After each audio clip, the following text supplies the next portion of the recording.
I think there are elements, even in the climate movement, that are in such a state of despair with the repeated failure of all kinds of proposed policy measures, and starting to really echo that same mindset that there's maybe nothing we can do. And I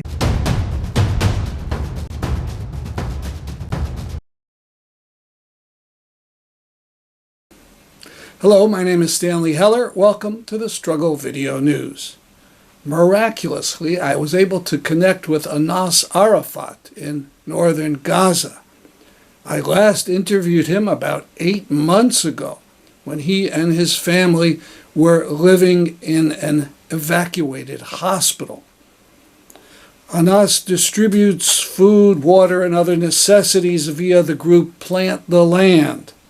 Here's part of our 17-minute interview. It's good to hear your voice. Thank you. How are you? Doing okay. There's a lot of rallies and demonstrations in the United States. Unfortunately, the politicians at the top don't seem to care. Why don't you talk about what's been happening to you and people around you over the last months? Yeah, about the last month, you know, sir, that Israel is still bombing and they still killed the children, the women, and still destroying the homes without any reason. And you know that they also closed the border last month, and since this war start and until now, the border is still closed. Situation be hard more and more, and be worse more and more each time, because the Israel control everything and they destroyed everything here. They just killing the civilians without any reason. And to be honest, right now I don't know if they will kill me or I will wait my time. Are you living in Gaza City? Are you in a tent or a building? To be honest, I'm living at the apartment for some of my friends. Also, they, you know that Israel destroyed my home. Yes. So I'm not have a safety place right now, and you need to know that before like 5 or 6 months, that Israel army called me, and because I'm doing a humanitarian work for people in Gaza, they told me that they will destroy my life and they will destroy my home. They will attack me if I'm keep working to help the families in Gaza, and I should stop because that's not good for me. Let me ask you about yourself. We were alarmed to see that you've lost vision in your right eye. Is that been gradual, or did it happen all of a sudden? You know, I'm diabetic type 1, and before the war, you know that I'm traveled to Egypt, and I should thank you, and I should thank the peace organization for stand with me to get the medication in Egypt. And you know that I have a problem in 2 eyes, left and right, and I was tried to save my eyes before the war, and doing the best in Egypt and take the injection in the 2 eyes to save it. Right now, because I'm not have the medication and not have the medicine for my eyes. And to be honest, that I feel that lost my right eyes and not see anything through my right eyes right now. I'm so sorry about that. And you haven't had insulin. When's the last time you had insulin for your diabetes? To be honest, also about that, I bought some insulin, but it is expired, and used it because I'm not have any choice for that, and I'm used it for controlling the blood sugar, but that's not help too much, but at least it is help a little. Now we not have insulin since I think since 9 months we not have insulin in Gaza City and North Gaza. All pharmacies closed or destroyed. Though threatened by the IDF and suffering and injured by lack of insulin, Anas Arafat is sumud, steadfast. Hear the full interview on our YouTube channel, The Struggle Video News. More about Anas at pepeace.org. Now a switch from humanity to barbarity. Here a bit of a disgusting Israeli newscast. The tweet about this reads, "This is Israel's longest running English podcast. It's called Two Nice Jewish Boys. Hosts Naor Menencher and Eitan Weinstein call for the wiping out of every single Palestinian in Gaza and the occupied West Bank. Radio Rwanda in full effect here. This is deeply disturbing." So I would, if you gave me a button to just erase Gaza, every single living being in Gaza would no longer be living tomorrow, I would press it in a second. That's just, I think most Israelis If probably that's agree. the choice, yeah. Yeah. Mm-hmm. No, even if it's not like right now, Yeah, no. I would press it right now. Mm-hmm. Yeah, the same with the territories. I would press it right now. Mm-hmm. No choice. No, Sharon is safe at home. God willing. I don't know. I haven't spoken to her in like an hour. No, I'm saying for the chance. Yeah. Yeah, I would press it right now. Give me that button and press it right now. there you go. And I think most Israelis would. Yeah, most Jewish They wouldn't. Israelis. They wouldn't post. They wouldn't talk about it like I am. Mm-hmm. They wouldn't post. They wouldn't say I pressed it, Yeah, but they would. they press don't it. have balls of steel like you. They would, but they would press it. Right? Like if they were in a Yeah. closet alone, they would. They wouldn't even hesitate. Mm-hmm. Someone came to them and Hadar said, "No one will know. You press this, all the Palestinians are gone." You'd be like, "Fucking hey, is there another one?" Yes, a funny joke in the face of a huge genocide. Make a joke about extinction of all the Palestinians in the West Bank and Gaza. The reference to Radio Rwanda is about a radio station in 1994 in the country of Rwanda that incited murder during the genocide that killed some 800,000 people. The cruelty of the two Israelis is perhaps in a way understandable. For their whole lives, Israeli schools, media, and politicians were full of racism and dehumanization of Palestinians and Arabs. 5,000 to 10,000 people rallied and marched in Manhattan to demand an end to the genocide, for an arms embargo of Israel, and for an end to the Jewish supremacist style state.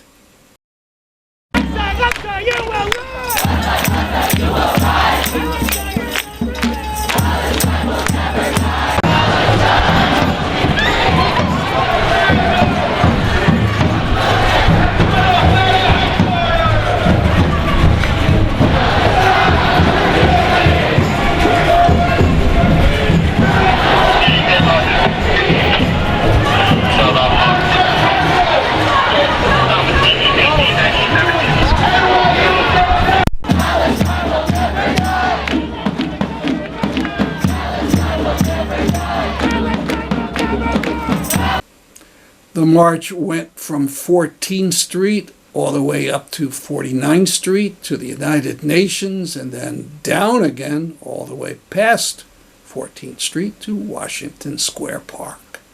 From New York to Gaza! From New York to Gaza! Globalize the Intifada! Globalize the Intifada! New York to Gaza! From New York to Gaza! Globalize the Intifada! Globalize the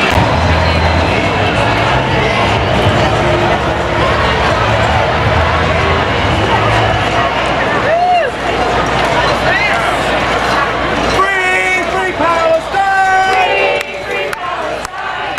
Free Palestine! Free Palestine!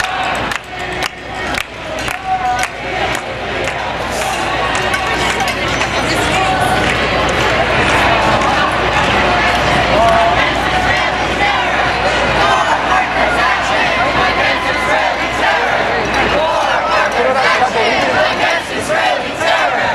More workers' action against Israeli terror! More workers' action against Israeli terror! More workers' action against Israeli terror!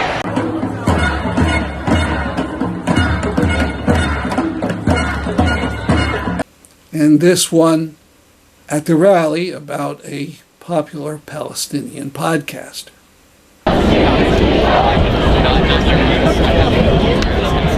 Can you tell us about the sign about Meadow Halimi? Meadow Halimi was a 19-year-old man that lived in Gaza. He was displaced, and he started doing videos about how he was planting. And he had this very famous phrase that said, "Israel is destroying life. They're removing life from Earth, so I am bringing it in."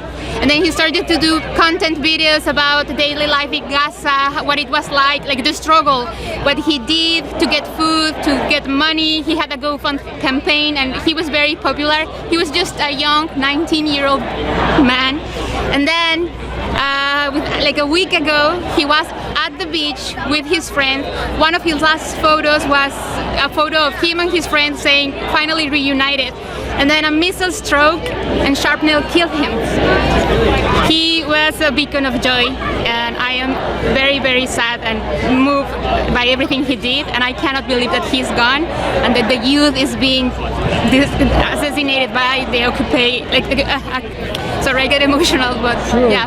Had you followed him before his death? I did for several months. Yeah, Thank you so much. you're welcome. The White House hysterically denounced the march because one or two of the flags or banners praised Hamas out of the thousands.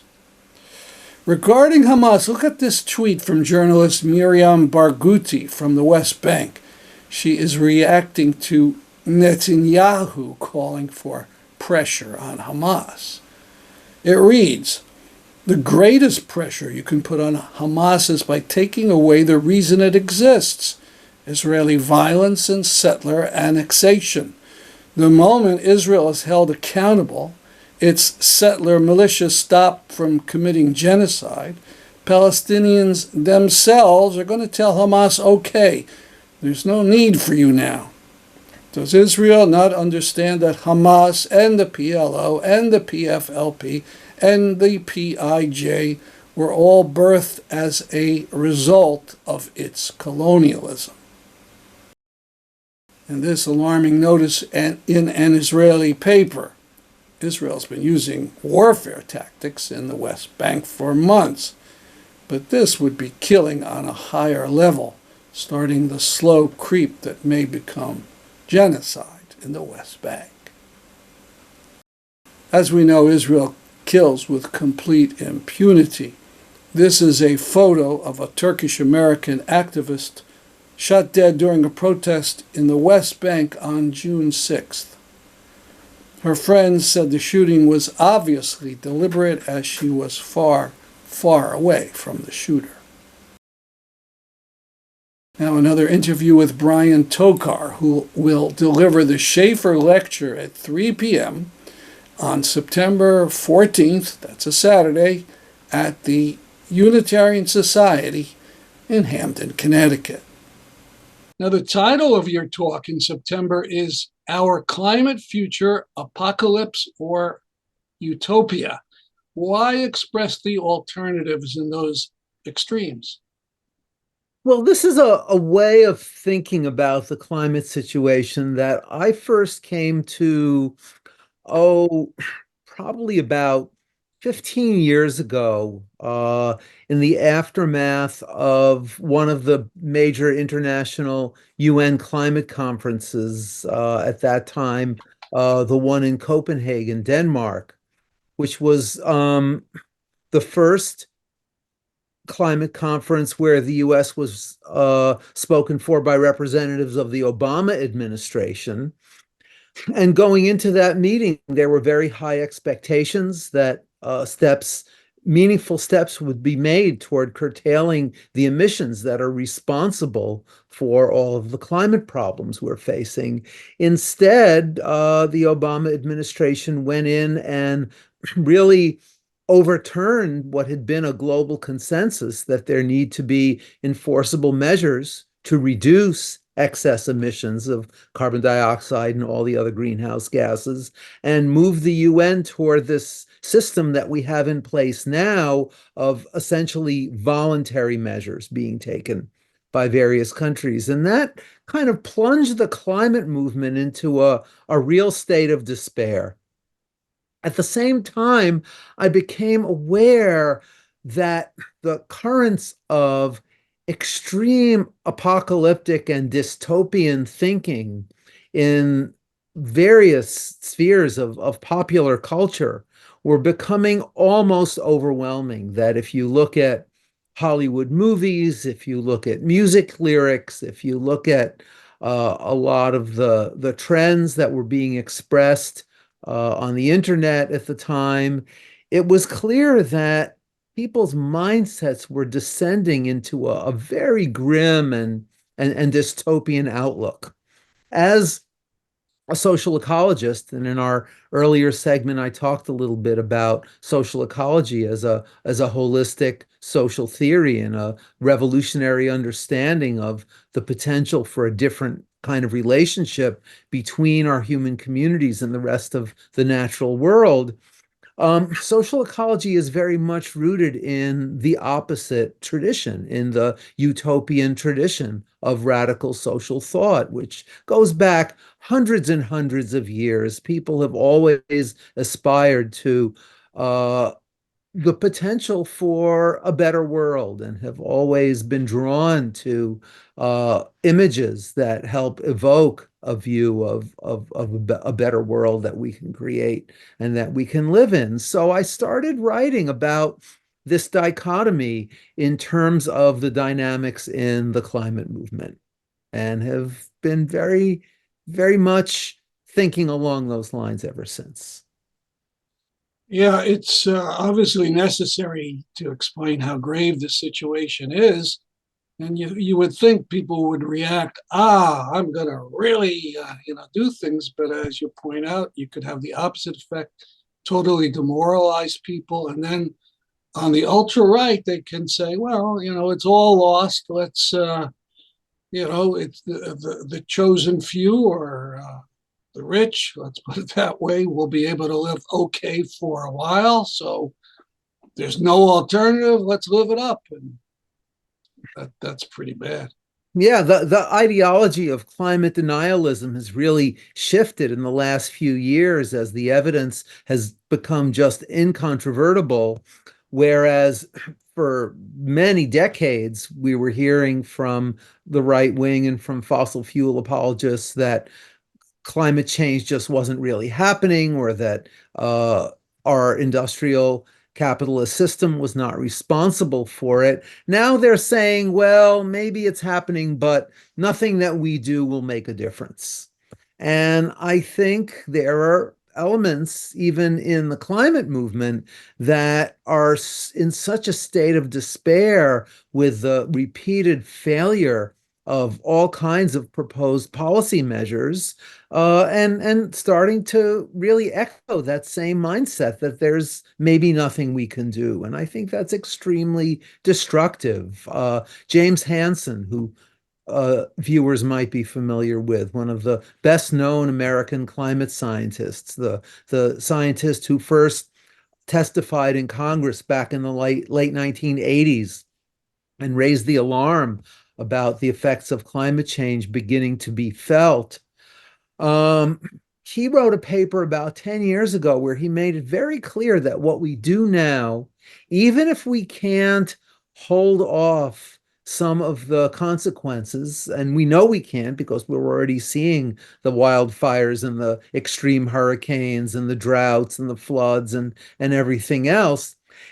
But he made the point that even if we can't hold off some of the serious impacts of the climate crisis, the measures that we take today or don't take today will make the difference between whether this is a temporary situation that people will cope with for decades or centuries, or whether we're locked into a pattern of climate breakdown that we won't be able to find our way out of for literally thousands of years. That's how much difference what we do today makes. Well, in our last section here, what are some of the things that could be done, the bold measures, radical measures that could be taken to go in that utopian direction? Well, I mean, first and foremost, we need a different energy system. And we know that the technology is in place to transition to a different energy system, one that's based 100% on genuinely renewable resources, namely the sun and the wind and the ocean waves and the heat of the Earth's core. Um, and the obstacles to making that transition are primarily rooted in the overwhelming political power of the fossil fuel interests. So we need to challenge the fossil fuel industry at the same time that we continue to support the implementation of renewable energy. But ultimately, as we discussed in our earlier segment, we need a very different social and political system. We need to get past the mindset that makes excess consumption the norm. We need to overturn the patterns of capitalism that enforce the notion that continued economic growth is necessary to people's well-being. One thing that we've been gotten more aware of is the whole idea of, or the whole problem with animal agriculture and the vast amount of land that is used for cattle, for grazing and so on. Not even to mention the cruelty in cattle to beef production, but that whole business of the animal environments. Yeah, and certainly commercial scale, factory scale animal raising has got to go. It's an extreme assault on the environment and the climate on every level. I personally believe that there are smaller local scale ways of raising animals that can be beneficial to as a modest portion of the diets of people, especially in colder climates where the growing season is short, like where I live here in Vermont, but diets centered the way the modern American diet is on meat consumption is absolutely contrary to both environmental and also humane and ethical imperatives that are fundamentally important. Well, thanks for this brief segment. Thanks for speaking with me. We're looking forward to seeing you September 14th in Hamden, Connecticut. And I want to mention that the public is invited to this, and it is all free of charge. For more information, keep looking at the website of pepeace.org. Thanks again, Brian. Thanks. We'll see you soon.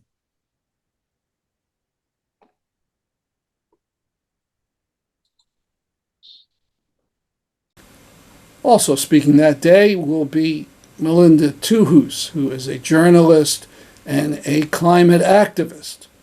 She's working with people who are trying to pressure FERC, which is this federal agency, trying to pressure them to oppose fossil fuel projects. It's notorious for rubber stamping these climate-killing pipelines. So we had quite a few people in May that disrupted, but now we want to, and then the summer was low key and they don't even meet in August. So now we're coming back in September, the meeting September 19th. It's in DC. We are hoping to get 30 people to go in individually and raise their concerns. The problem is once you've disrupted, you can't go back in. So we have to keep recruiting new people. And You're saying do they keep tab? And yeah, they do. And when you get in line to go through security, they'll say, well, you can't go. You can go in the building and you can go in at what they call an overflow room, and you can hear what goes on. And what they do, and there's video feed, and as soon as anybody stands up and starts talking, from the audience, they shut the feed down. So some of us are in that room, and then we leave the room and, we march through the halls. It's really good for chanting and singing because it all reverberates and it's really loud. Yeah. So, but we want to get a whole bunch of people who have never been there before, or who've never disrupted before, to go in and share their concerns. That's our program for today. See us next week at this time. I'm Stanley Heller for the Struggle Video News.